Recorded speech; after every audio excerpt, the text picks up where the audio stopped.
Batas ng 45, 1991 was released at a critical juncture in the Philippines' democratic history, following the tumultuous People Power Revolution 1986 that ended the Marcos dictatorship. While democracy had been restored, institutional corruption, power consolidation by local elites, warlords and political dynasties, and economic hardship persisted. This socio-political environment created a profound yearning among the populace for simple, incorruptible justice. Fernando Poe Jr.'s career thrived on this yearning. His films were not merely entertainment, they were social-political statements wrapped in action packaging. The persona of the king was built on an unwavering fidelity to moral law over man-made law. The proletariat hero. FPJ almost always played characters who originated from the common people, often identified by their simple, rugged clothing and their dedication to manual labor or public service, police, military, farmer. This was a deliberate attempt to connect with the masses who saw their own struggles reflected in his characters. A symbol of hope. His characters rarely smiled at injustice and were never motivated by greed or ego. Their actions were driven by honor, or karangalan, and the pursuit of justice, or katarungan. This made FPJ a secular folk hero, a figure who could achieve on screen the victories against injustice that were impossible in real life. 1.2. The Director's Hand, Ronaldo Reyes' Cinematic Philosophy. FPJ's decision to direct his own films under the pseudonym Ronaldo Reyes was a cornerstone of his creative control and thematic consistency. The Reyes directorial philosophy was characterized by clarity and intent. Reyes's direction ensured the narrative intent was never obscured by technical complexity. The audience was always clear on who the protagonist was, who the villains were, and what the moral stakes were. Authentic action. Reyes favored practical effects, real stunts, and minimal reliance on cinematic trickery like excessive close-ups or shaky cam. This approach, common in classic Filipino action, honored the skills of the stuntmen and provided the audience with a visceral, believable experience of violence. The unflinching code. As the director, Reyes ensured Captain Magsalin's moral code remained absolute. Magsalin's descent into vigilantism is framed not as a personal failure but as a necessary elevation of principle. He is defending the true spirit of the law against its corrupt practitioners. 2.0. Batas ng 45, The Narrative of Betrayal. 2.1. The Setup, The Honest Man Under Siege. The film's protagonist, Police Captain Celso Magsalin, FPJ, is introduced as the archetype of the incorruptible lawman. He is a high-ranking officer, suggesting a successful career built on merit and integrity, a rarity in the cinematic landscape he is about to enter. The conflict begins not with a physical threat, but with a betrayal of trust. Magsalin is framed and dishonorably discharged from the police force. This is the narrative's most crucial moment. Stripping of identity. The removal of the badge, the uniform, and the authority is a symbolic castration. Magsalin loses his professional identity and, critically, his legitimate means of enacting justice. The system he served has now turned against him. The culprit. The plot explicitly identifies the antagonists as corrupt elements within the system, specifically Major Caringal, Charlie Davao, and his syndicate of ruthless henchmen. This immediately establishes the film's message. The greatest threat to justice is not the common criminal, but the criminal wearing a badge. 2.2. The Symbolic Transition, Badge to Pistol. The transformation of Captain Magsalin into the vigilante hero is a direct visual expression of the film's title. The .45 caliber pistol is elevated from a standard sidearm to a ceremonial weapon of last resort. The 45 as the last law, when the system's laws fail, the due process, the internal investigation, the courts, the reliable, powerful force of the 45 becomes the only available instrument to restore moral order. It represents the self-reliance and the ultimate accountability that the institutional law has shirked. The pursuit of vindication. Magsalen's mission is twofold: vindication, clearing his name, and restitution, destroying the criminal enterprise that framed him. He is not seeking mere revenge. He is seeking to restore the truth and the honor of the badge he was forced to surrender. 3.0. Contextualizing the conflict. The villains. 3.1. The elite antagonist, Major Caringal.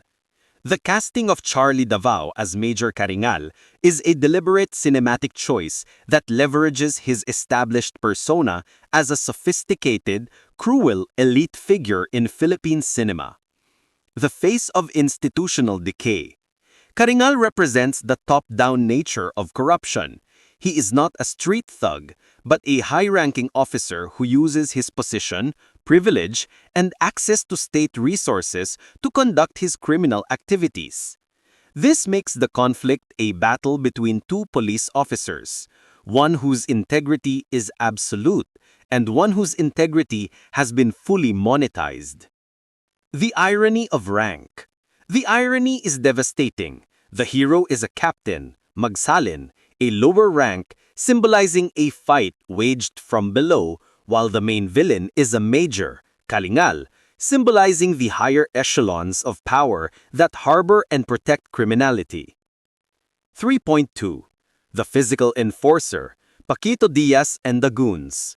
Contrasting the strategic villainy of Caringal is the physical, often brutal presence of Paquito Diaz. Diaz, known for his signature sneer and imposing stature, was the quintessential FPJ physical antagonist. The necessary confrontation. Diaz's character serves a critical narrative function. He is the one Magsalin must physically confront.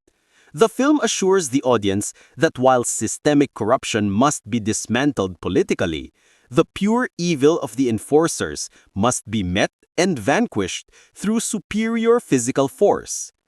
The moral scorecard. Every defeat of a henchman like Diaz's character is a tick mark on the moral scorecard, assuring the audience that Magsalin is closing in on the source of the evil. 4.0. The cinematic craft, directing the action and emotion. 4.1. Romualdo Reyes staging and choreography. As the director, FPJ Reyes implemented a signature style that maximized the impact of the action. The long-take philosophy. Unlike many modern action films that hide poor choreography with rapid cuts, Reyes' style involved relatively longer takes and wider shots to fully display the action sequences. This gave the audience confidence that FPJ and his stunt team, the Thunder Stuntmen, were performing genuine, practical, and dangerous maneuvers. Weapon handling. The attention to detail in the use of the 45 is meticulous. Magsalin handles the weapon with the deliberate, efficient movements of a seasoned professional. The gunfight choreography is tactical, emphasizing quick reloads, smart cover, and precise aiming, lending credibility to Magsalin's Green Beret-level skills, a trope often associated with FPJ characters. 4.3. The film's aesthetic, grittiness and realism. Batas ng 45 utilizes a gritty, urban realist aesthetic common to Filipino action films of the early 1990s. The film uses real-world settings, markets, slums, poorly lit alleys, rather than stylized studio sets. Location as character. The locations function as more than just backdrops. They underscore Magsalin's forced assimilation into the marginalized spaces of the city. He is not fighting the system from a polished office. He is fighting from the gritty trenches of the urban poor, further cementing his status as the people's champion. The climax of Batas ng 45 adheres strictly to the classic FPJ action formula, which emphasizes retribution, skill, and moral victory. Having gathered undeniable proof of the conspiracy and having tracked the corrupt network through their enforcers, like Paquito Diaz, Captain Magsalin is ready for the final confrontation. The setting. The final battle often takes place in an isolated, non-civilian environment in an abandoned building or a heavily fortified compound belonging to the main antagonist, Major Garingal. This choice of setting ensures that Magsalin's actions, while violent, are contained and protect the innocent public. Tactical prowess. Magsalin utilizes his superior training as a former elite police officer. The action is less about brute force and more about tactical infiltration, strategic positioning, and efficient neutralization of multiple armed opponents. He moves like a ghost, using cover and precision marksmanship. The eponymous .45 caliber pistol is used with deadly accuracy. The confrontation with Garingal. The face-off with Garingal is the emotional peak. Garingal, or architect of Magsalin's downfall, is often arrogant and refuses to believe he can be defeated by a single, dishonored man. The dialogue here is crucial, serving as the final courtroom where Magsalin lists the crimes, condemns the corruption, and delivers the ultimate sentence. 5.2. The resolution, restoring honor. In the FPJ universe, the hero's ultimate goal is not just to kill the villain, but to restore his honor and prove his innocence to the public. The proof. Magsalin usually secures hard evidence, documents, or a captured witness that exonerates him. This evidence is crucial because it ensures his vigilante actions were not motivated by mere vengeance, but by the need to uncover the truth. The final shot. The use of the .45 to execute the villain, Garingal, is the literal manifestation of the law of the .45. It signifies that justice, delayed and denied by bureaucracy, has finally been delivered by the righteous force of the common man's champion. The aftermath. The film typically ends with Magsalin's name being cleared. He often walks away, sometimes declining a return to the corrupted system, retaining his moral high ground as a self-appointed protector of the masses. This ambiguity, the hero's refusal to fully reintegrate, is a powerful statement on the permanent scar left by the system's betrayal. 6.0. Ratings, Facts, and Awards. The production realities. 6.1. Box office performance and rating. While specific verifiable box office figures for a 1991 Filipino film are scarce, the commercial success of Batas ng 45 is measured by its context within the FPJ filmography. Rating by revenue. It was a certified box office hit. FPJ's star power was such that his films were always among the highest-grossing Filipino releases of the year. The guaranteed return on investment is what allowed FPJ's production company to maintain the high quality of stunts and production values. Cultural rating. Its rating among Filipino audiences remains exceptionally high, evidenced by its continuous inclusion in retrospectives and television broadcasts. It is considered a canonical example of the socio-action genre. 2. Key production facts and technical details. Production speed.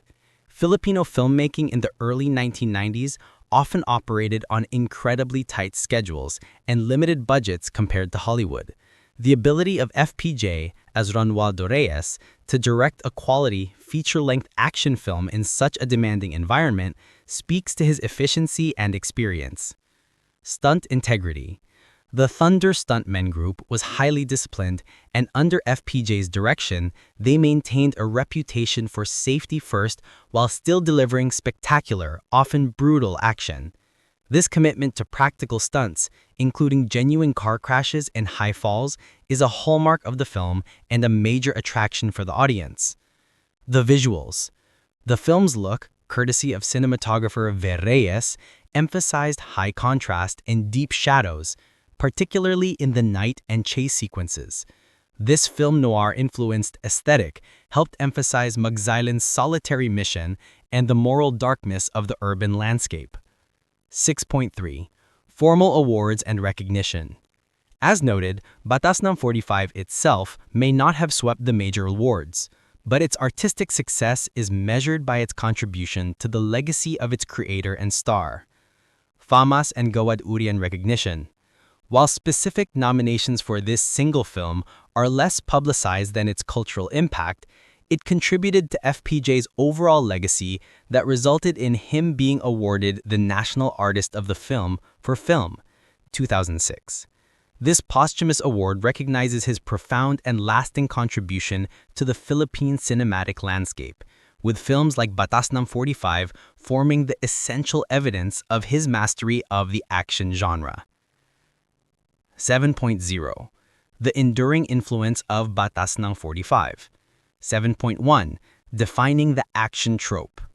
Batas ng 45 is not just a film, it is a template that defined the post-dictatorship Filipino action movie.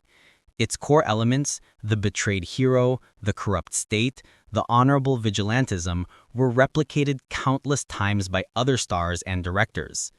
Succession in imitation. The film provided a standard that subsequent Filipino action stars attempted to emulate, but few matched the moral authority and connection with the masa that FPJ commanded. The title itself became a shorthand for any movie dealing with righteous, violent justice. The political dimension.